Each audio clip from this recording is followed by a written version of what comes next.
Quelle théorie explique que la lithosphère est divisée en plaques rigides qui se déplacent sur la sténosphère? La dérive des continents? L'expansion des fonds océaniques?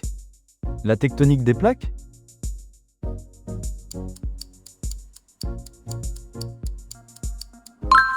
La tectonique des plaques est la théorie fondamentale qui explique la division de la lithosphère en plaques rigides se déplaçant sur la sténosphère.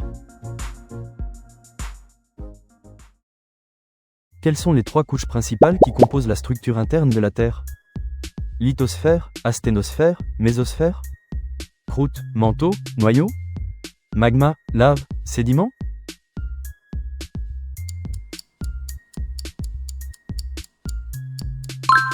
La Terre est constituée de trois couches concentriques principales: la croûte, externe, le manteau, intermédiaire, et le noyau, interne. Qui a proposé la théorie de la dérive des continents en 1912? Charles Darwin? Alfred Wegener? Louis Pasteur?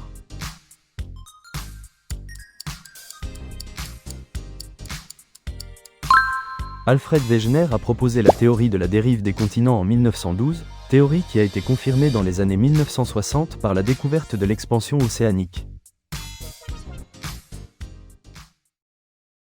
Quel est l'âge estimé de la Terre selon les méthodes de datation radiométrique? 2,5 milliards d'années? 4,54 milliards d'années? 6 milliards d'années?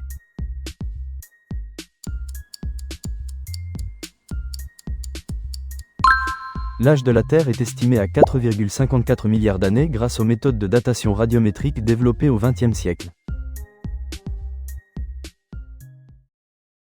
Quels sont les trois types principaux de roches impliqués dans le cycle des roches? Magmatique, sédimentaire, métamorphique? Granitique, calcaire, basaltique? Dur, tendre, friable?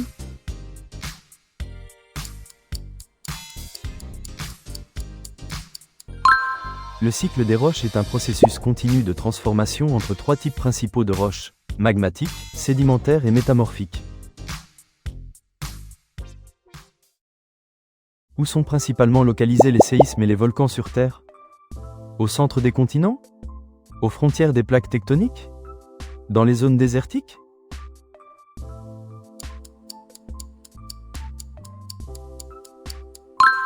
Les séismes et volcans sont des manifestations de l'activité interne de la Terre et sont principalement localisés aux frontières des plaques tectoniques. Quel processus modifie constamment le relief terrestre en transportant et déposant des matériaux? L'érosion et la sédimentation? La tectonique et le volcanisme? La fossilisation et la minéralisation?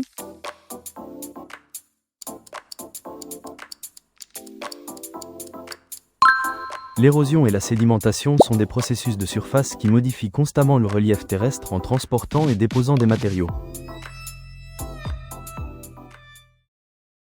Comment sont définies les ressources minérales dans le texte? Roches métamorphiques rares? Minéraux d'origine volcanique? Concentrations naturelles exploitables?